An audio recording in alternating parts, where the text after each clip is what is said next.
मनोजवं मारुतितुल्यवेगं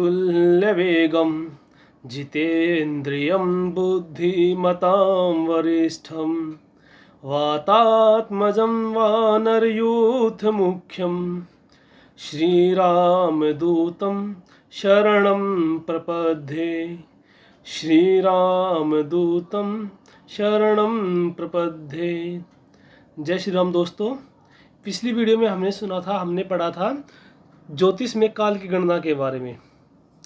आज हम हिंदू कैलेंडर के अनुसार जो हमारे 12 महीने हैं उनके बारे में सीखेंगे और अंग्रेजी कैलेंडर के अनुसार वो कौन से महीने पड़ते हैं उसके बारे में जानेंगे।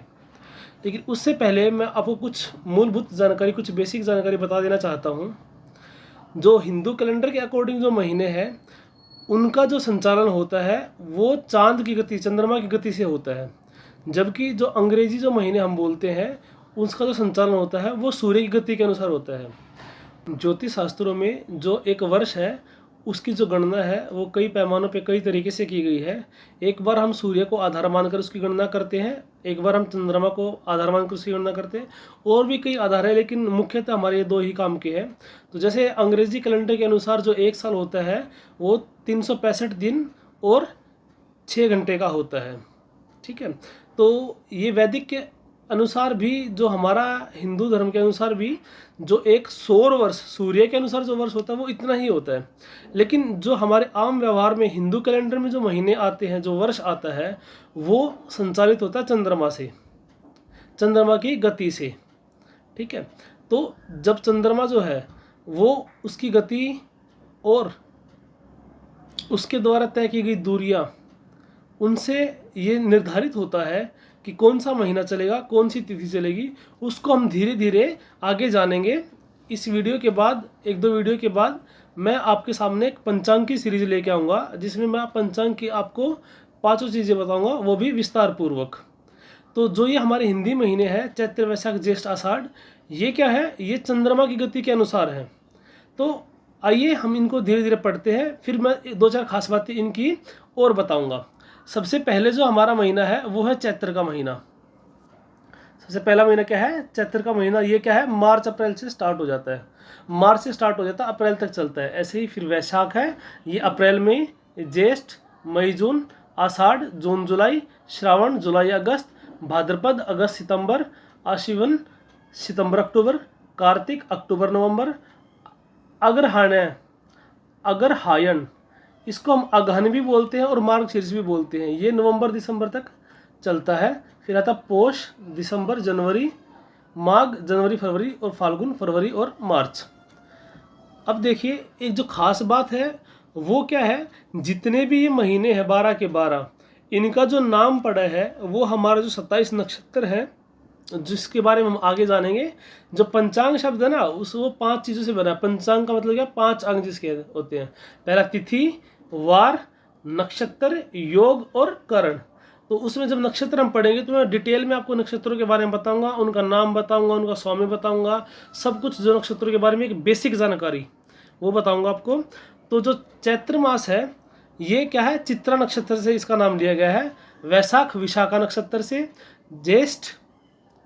ज्येष्ठा नक्षत्र से, आषाढ़ जो है वो पूर्वाषाढ़ उत्तराषाढ़ दो नक्षत्र होते हैं वहाँ से लिया गया है, श्रावण नक्षत्र से, भाद्रपद पूर्व भाद्रपद और उत्तर भाद्रपद दो हमारे पास नक्षत्र होते हैं वहाँ से लिया गया है, आश्विन अश्विनी नक्षत्र से लिया गया है, कार्तिका नक्षत्र से लिया गया है। ये मैंने बताया था ना कि इसको अगहन या मार्गशीर्ष भी बोलते हैं। मार्गशीर्ष लिया गया मृगशिरा से। फिर पोष जो पुष्य नक्षत्र से, माघ जो है मघा से, और फाल्गुन जो है ये भी 2 नक्षत्र होते हैं, पूर्व फाल्गुनी और उत्तर फाल्गुनी। तो जो हमारे हिंदी महीनों के नाम है ये हमारे नक्षत्र के आधार पर है। अब आप लोग सोच रहे हो कि नक्षत्र के आधार पे कैसे है, तो चंद्रमा जिस नक्षत्र में गति करता है और उस महीने में जिसकी शुरुआत होती है, या उस नक्षत्र में जिस महीने की शुरुआत होती है, उसके नाम पे उसको नाम दे दिया गया, उस महीने को उस नक्षत्र के आधार पर नाम दे दिया गया। देखिए जब चंद्रमा जो होता है वो पृथ्वी के चारों तरफ घूमता है, तो लगभग वैसे तो 27 नक्षत्र है, तो अगर हम रफ आइडिया लगाए तो एक दिन में एक नक्षत्र पूरा करता है 360 डिग्री। अगर हम इसको मान के चले, देखिए मान के चलिए ये हमारी पृथ्वी है,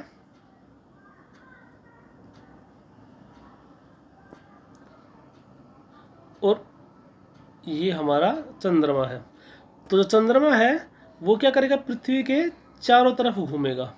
तो इस पूरे स्पेस को, जो बीच वाला जो ये स्पेस है ना, ये चारों तरफ से 360 डिग्री पे, इसको कवर करने के लिए चंद्रमा का जो टाइम लगता है ना, उसको हम 1 महीना बोलते हैं। ठीक है, लेकिन ये क्या है, टाइम पीरियड फिक्स नहीं है, क्योंकि अर्थ भी सूर्य के अराउंड रिवॉल्व कर रही है, रोटेट भी कर रही है, और साथ ही साथ क्या कि सूर्य जो है वो भी हमारा मिल्की वे गैलेक्सी का चक्कर लगा रहा है। तो उसके अनुसार, और जो अर्थ है हमारी वो क्योंकि एक इलिप्टिकल ऑर्बिट में घूमती है, एक अंडाकार उसका पाथ है, उसका रास्ता है, तो जो दूरी है अर्थ की और सन की वो भी घटती बढ़ती रहती है। तो उसके प्रभाव से भी क्या होता है कि जो टाइम पीरियड है एक चंद्रमा का, एक अर्थ की चारों तरफ घूमने का, पूरा चक्कर लगाने का, वो घटता बढ़ता रहता है। लेकिन रफ आइडिया हम 27 से 29 दिन लगा सकते हैं। तो जो ये 360 डिग्री का जो सर्कल हुआ है, जो ये 360 डिग्री का ये सर्कल है, इसमें क्या है कि 27 भागों में हमने इसको डिवाइड किया है, इसको विभाजित किया है, जिसको हम नक्षत्र बोलते हैं। नक्षत्र हमारे 27 होते हैं, अश्विनी से लेकर, फिर अश्विनी नक्षत्र से लेकर अश्विनी, भरणी, कृत्तिका, रोहिणी, मृगशिरा, ऐसे हमारे 27 नक्षत्र हैं। ठीक है, जिसके बारे में हम अगली वीडियो में, पंचांग की वीडियो में विस्तार से जानेंगे। तो जब चंद्रमा घूमते घूमते जिस नक्षत्र में नए महीने की शुरुआत होती है, तो उसको हम क्या बोलते थे, फिर उसी नक्षत्र के नाम पे हम उसका नामकरण कर देते हैं, उस महीने का नामकरण कर देते हैं। तो आज की वीडियो में सिर्फ इतना ही। आशा है आपको ये वीडियो पसंद आई होगी। अगली वीडियो में मैं आपको ऋतुओं के बारे में बताऊंगा, और आने वाली कुछ वीडियो में मैं आपको और महत्वपूर्ण जानकारी दूंगा। सबसे बड़ी महत्वपूर्ण जानकारी यही है कि हम देखते हैं कि जो क्रिसमस है उसका दिन फिक्स है 25 दिसंबर। किसी से पूछे, छोटे बच्चे से पूछिए, उसको भी पता होगा। ठीक है, और जितनी भी चीज़ें हैं वो फिक्स है। लेकिन अगर आप किसी बच्चे से पूछेंगे कि दिवाली कब मनाई जाती है, कोई जवाब नहीं होगा उसके पास। होली कब मनाई जाती है, कोई जवाब नहीं होगा। वो अंदाजा लगाएंगे मार्च में मनाई जाती है ये, लेकिन इनका भी डे फिक्स है। जैसे 25 दिसंबर फिक्स है, ऐसे ही हमारा भी फिक्स है। लेकिन हमारा क्या है, और ज़्यादा साइंटिफिक और ज़्यादा डीप में है कि कौन सा महीना आएगा, कौन सी तिथि आएगी, और उस तिथि के अंदर कौन सा नक्षत्र होना चाहिए। जब ये तीनों चीज़ें मिलेंगी ना, तब जाके हम उस त्यौहार को करेंगे। कुछ त्योहारों के नाम जो है वो तिथियों के आधार पर डायरेक्ट ही, जैसे रामनवमी, विजयदशमी, जन्माष्टमी, कि रामनवमी नवमी तिथि के अंदर होगी, लेकिन कौन से महीने के अंदर होगी।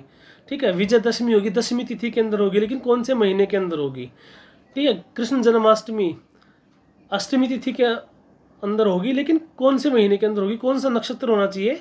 इसके लिए मैं एक अलग से वीडियो बनाऊंगा पूरा त्यौहार के ऊपर, जिसमें मैं साल भर में आने वाले मुख्य मुख्य जो त्यौहार है उनको एक्सप्लेन करूंगा कि कौन सा त्यौहार कौन से महीने में आता है, कौन सी तिथि पे आता है, कौन सा पक्ष होना चाहिए। क्योंकि हमारे 2 पक्ष चलते, मैंने आपको पिछली वीडियो बताया था, शुक्ल पक्ष और कृष्ण पक्ष। ठीक है, तो कौन से पक्ष में आता है, और उसके बाद क्या है, कौन सा नक्षत्र वहाँ पे होना चाहिए। ठीक है, तो आशा करता हूँ आपको ये वीडियो पसंद आई होगी। ऐसे ही और वीडियो को देखने के लिए हमसे जुड़े रहिए। जो शाश्वत एस्ट्रोलॉजी चैनल है इसको सब्सक्राइब कीजिए। तो चलिए मिलते हैं एक नई वीडियो के साथ, तब तक के लिए जय श्री राम।